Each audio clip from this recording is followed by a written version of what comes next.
This stuff Yom Yerushalmi Shabbos in the article Ozbar edition on Daf Tesam and Aleph, the third line down, Rabbi Yosef, in the Vilna one, the 10th line up from the bottom of Zayin and Aleph. Rabbi Yosef, Rabbi Yirmiyah, answered Rabbi Yochanan, who said that you're mavata learning in order to daven. It's Kamichena ben Akavi, who says something similar about writing Sifrei Torah Tefillah Zizos. The Tanya, because it's Sfarim Tefillah Zizos, Mafsikin Kriya Shema Ben Mafsikin the Tefillah. According to Tanakama, they interrupt only for Shema and not for Tefillah. Chenina ben Akiva Omer, Kishesh Mafsikin the Kriya Shema Kach Mafsikin Tefillah Shar Kol Mitzvah Shel Torah. You also interrupt for Tefillah and all the other mitzvahs of the Torah. So that's a Rabbi Yochanan. But the more asks a basic question. Why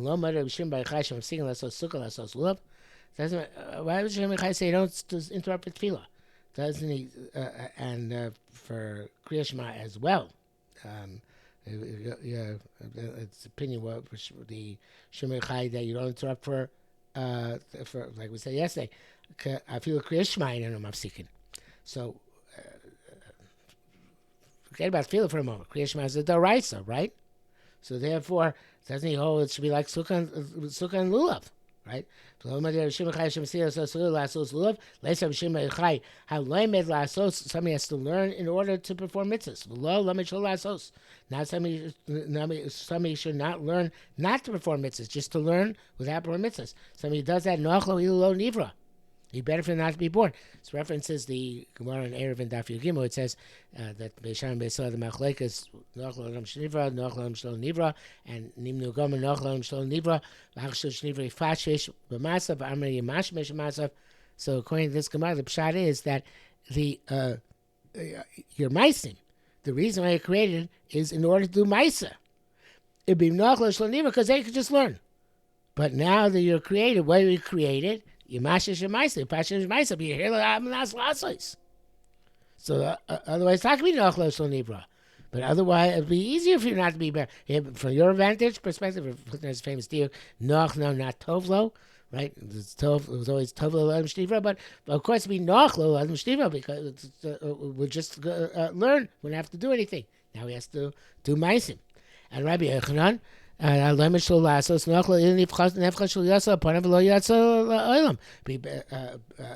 that person, he better not to have born just to remain a fetus because a fetus learns Kol Torah Kula and doesn't do any meisim. So therefore, yeah, of course, it'd be better that it's Lo Yatsa Olam. So, but now Yatsa Olam has got to do, it's got to perform. What Shem Mechai hold?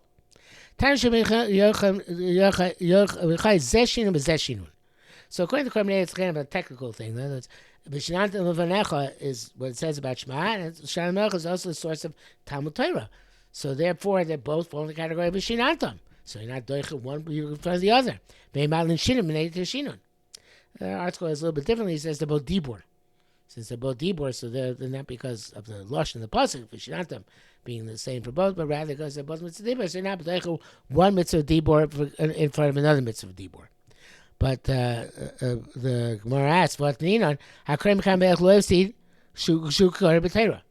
Okay, maybe they're both similar, but there's an advantage to Shema.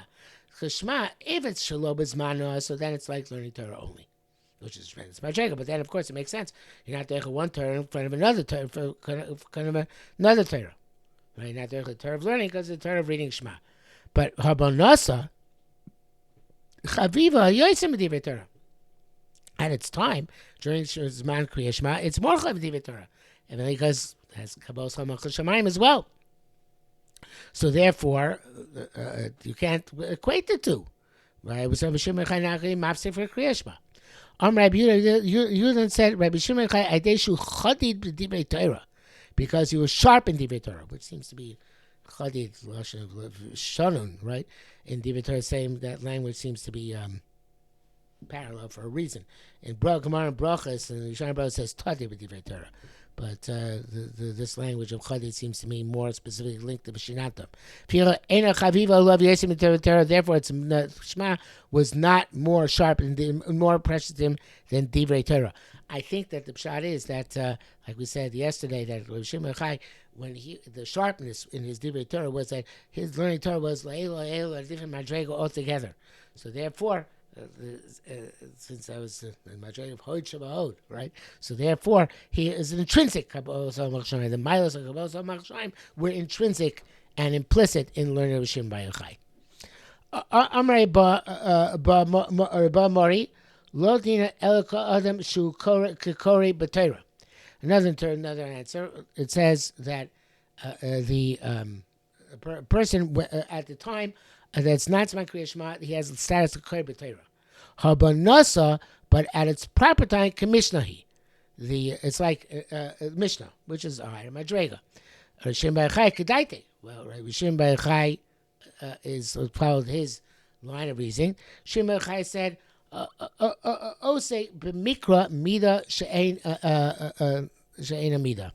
Now it's a bit unclear what the pshat here in the Gemara is, but let's I think the pshat is like this: that Banas Kamishnahi is Rabbanan speaking, and Rabbanan saying that, well, you know, it's true. Learning Torah Mishnah is a very high madrega, but then but saying Shema Bonasa, it has the Mila as if it's Mishnah. I think that the pshat is that the additional level of Kabbalah Samach Shemayim, Chazal gave it a categorization.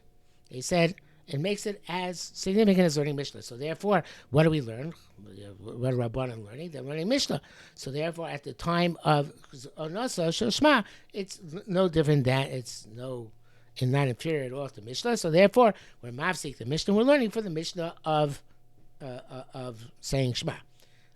Again, because of the same Madrega. So therefore, the Shema takes precedence, and perhaps it takes precedence because it has that Omar Shemayim, which is more explicit. But in any event, it's not bittul Torah to stop learning in order to learn, in order to say Shema. Rabbi Shimon Bayachai holds no. He holds learning Mikra, even Shema. It's Rabbanan Avdei Mikra Commissioner. Rabbanan say that the learning the saying Shema at its time is like Mishnah. Rabbi Shimon disagrees. He holds it's not the Midah She'ein Midah. It's not the same Midah as Mishnah. So Rabbi Shimon says the Torah Sheba'al Peh, which I'm learning in Mishnah, is not nidche on account of the Torah Shebiksav of Shema. So according to this, when it says this last thing, it's not a midah at all. It's not a midah which is comparable to Mishnah, even Shema Bonasa. And Rabbanan are the ones that have the Mikra Mishnah at the time of the of Shema Bonasa, and therefore like Rabbi Bob Mary said, and therefore they're doiche the learning of Torah Sheba'al Peh for Shema, which has a mila of Torah Sheba'al Peh, Nasa. Okay, I'm sure there's a lot more to darshan, and again, there are other ways of learning the Gemara, but I think that's the most simple way of learning this Gemara. It says in the next Mishnah, a tailor should not go out with his needle adjacent to nightfall.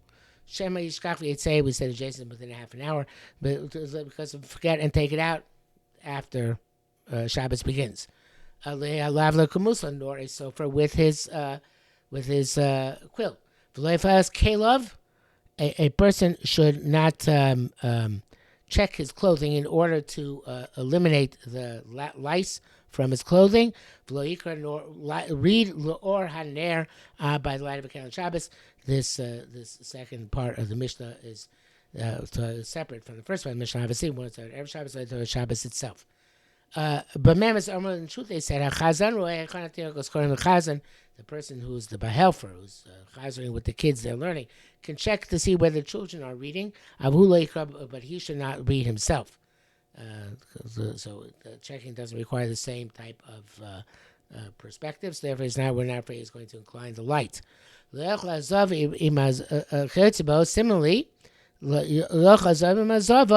a zav should not eat with a zava, and certainly carbonated says certainly a tarim azava.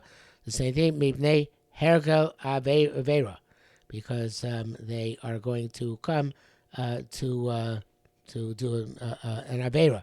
So the pnei carbonated is a bit tabua because it doesn't seem like we're talking. There's no specific issue to eat a Torah with a zava. Obviously, so it's not talking about a husband and wife. It's still no specific isser.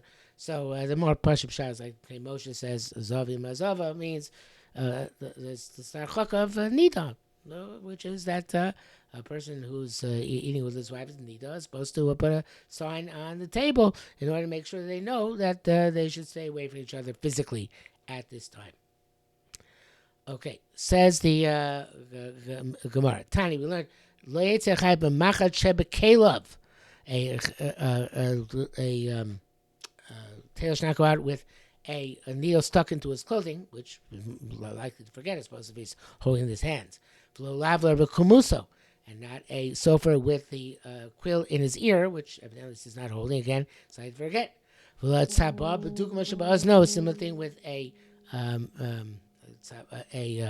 dyer who dyes things. She'll go out with a sample in his ear, but then that's how they advertised or transported their wares. The same thing with a money changer with a coin in his ear. What if he did go out in this manner? Hare elu paturin, they are exempt. That's evidently not considered to be derech chotzah. Rabbi Yehuda Omer, no, since this is the way the umanim, the craftsmen, normally carry these things out, so therefore that's their derech, and therefore they are chayev in carrying this manner. Hashar kodam yoytz mechach. Now it sounds like according to Meir that any other person is not only potter but it's mutter. What do you mean? Meir. That seems to contradict the opinion of Meir. It says elsewhere. We learned elsewhere. Yotzas chayeves chatas. Even Meir. It says that if a woman who goes out with a woman should not go out with a pierced needle. If she went out, she's chayeves chatas. Meir. And here he says that at least the chayat is, we say the chayat is potter, maybe other people could be mutter altogether, but there he says a woman who goes out with the pierced needle is chayav. So Raiman Amar Lastam made the following statement generically, I guess without attribution to anybody specific, and Rabbi Avin Rabbi Yochanan said, Tamad derech chotzah b'nashim. That's the way women go out. That's by women. It's also derech chotzah to go out with the needle carrying the needle in their clothing as a way to transfer from place to place. So for it's their derech. And since it's a derech, they're chayev. Ramhacha, but here it's plainly yotzim mekach. Only small children go out. Evidently, the Korban says the children of the umnin. Perhaps any children go out this way. In other words, even a craftsman doesn't go out this way. He doesn't go out with a needle in his kalim. Women, it's their derech. Umnim, it's not their derech. Only children go out this way. Again, perhaps only children of the umnin. And therefore, it's potter and possibly by any other person be mutter because it's only by women who specifically deliberately transport their needles that way. Okay, now we're going to ask, well, so it's a question of Rabbanim. Chavish touched the Rabbanim. Tina Tamon, we learned over there that at the end of that Mishnah by the woman and with the pierced needle, that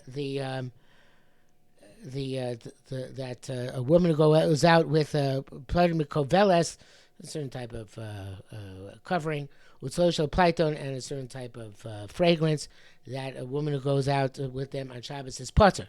So it sounds like if they go out with a pierced needle, Chachamim Moiderei Mer, that she's chayeves chatos, and Chachamim would include Rabbi Yehuda, and yet Rabbi Yehuda says over here, Uman derech emnuso chayev, right?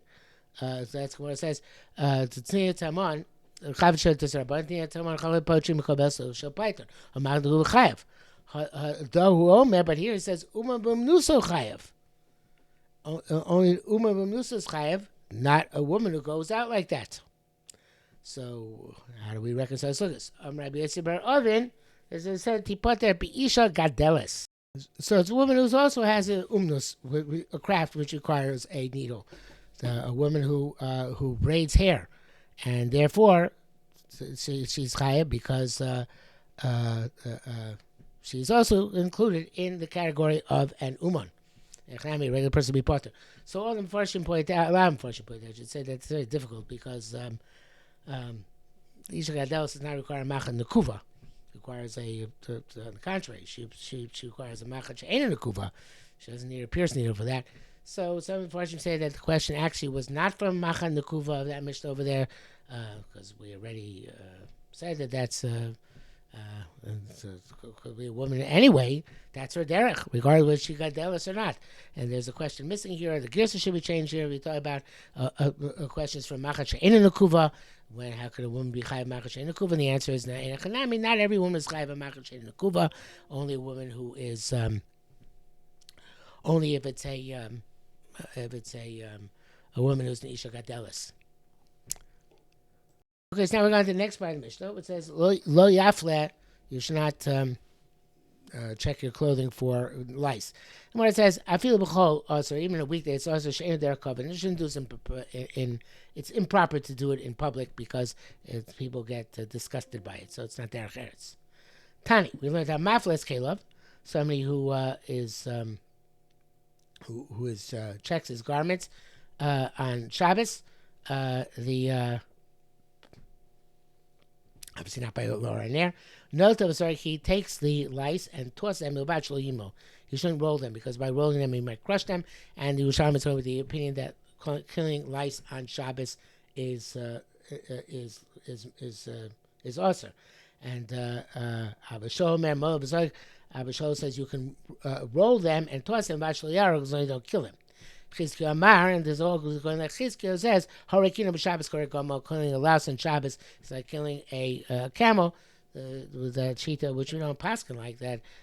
It's also to kill lice on Shabbos. Shmuel Makata Yodev Ragli, Shmuel used to cut off their hands and legs.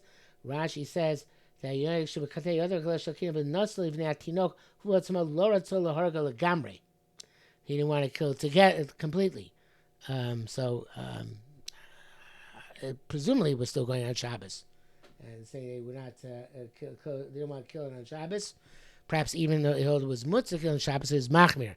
So therefore, he just cut off the hands and legs, and yoav lekuim menika, and he put it in front of a child. The child would kill it. The child would kill it. Rabbi Yosef Abun yoav le goes to chisa. He would put it into a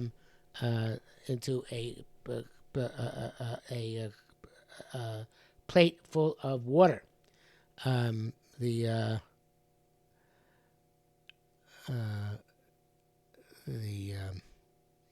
not clear what exactly that would do. Put it in front of a plate of water. I think it would probably kill it. So let's point out these even though Shmuel would not kill it directly, not always us to kill. That's why he let it kill. He was a chumrah, but he held Batsim was mutter to kill it, and Rabbi Yossi would actually kill themselves. Amar Shimon Chalafter. Shimon said, "V'lomi chilazon shemanu." Did we not hear the parameters of killing from a chilazon? Chilazon being obviously the snail from which you create the tchelis, and that was the malacha of killing in the Mishkan was in order to kill the chilazon for tchelis. So unfortunately, I have a little bit of difficulty how to read the next few lines, but the bottom line is that any parameter we have of V'natilas Shama on Shabbos we will have a chilazon. So I'm going to read it the way the Gilin Shah seems to read it. Chilazon yesh gidim batzamos. Chilazon has gidim batzamos, so therefore, actually it's not the way, I think it's the way Tuv Yerushalmi reads it.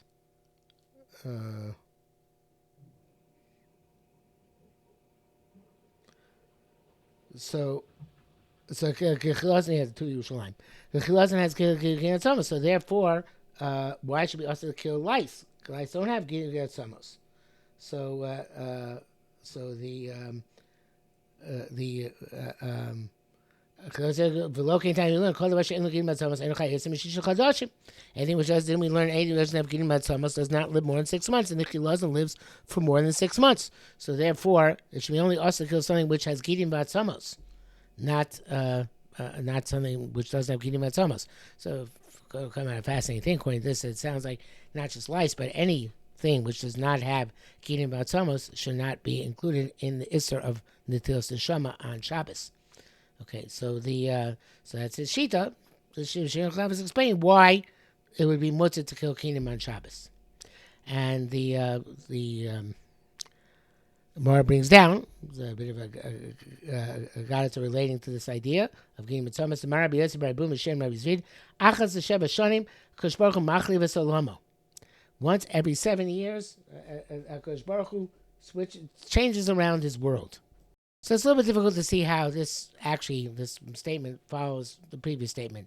Article just says, no, it's a gadata about Kingdom. It's not necessarily related, but to the previous, it's just related that it's about Kingdom, but not about the derivation from Chilaz on the Kingdom about Thomas. But it could be that over time everything changes, and perhaps it most means a Kina has to change.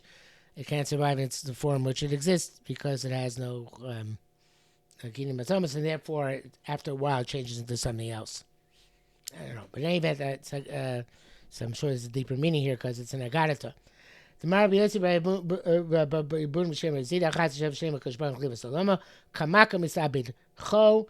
The certain type of sheretz becomes a cho, which is a type of snake. Rapad, should be here. Rapad Amar. Like it says, Orpa Nase shade. Orpa becomes a shade. Mumisa the Resha Misab Akrav. The Mumisa Resha seems to be a headlights becomes a scorpion. Udmimanya Shamame and some other sherets becomes a Shamame, which is another type of sherets, whatever these things are. Talata the Susya, the worm of a horse, Misabed Iru, becomes something called the Iru. Tarasa Dabre, and of an ox becomes a Dabre. Achbira the Tzavua, Hazachanas in the Keva, a male hyena becomes a female hyena. Achbira the Tura, the mouse of the mountain, Misabed Chazubar becomes a wild boar. Shizusa the Nina, the spine of a fish, Nasa Nadol becomes a centipede. Udvar Nasha Chivi, and the spine of a person becomes a snake. Emasai, when does it happen? Shenakura Komosa Shizra, if he doesn't bow down by Modim, his entire spine. And obviously there are different girsos and different interpretations which are given to all these things, which we're going to forego for the time being.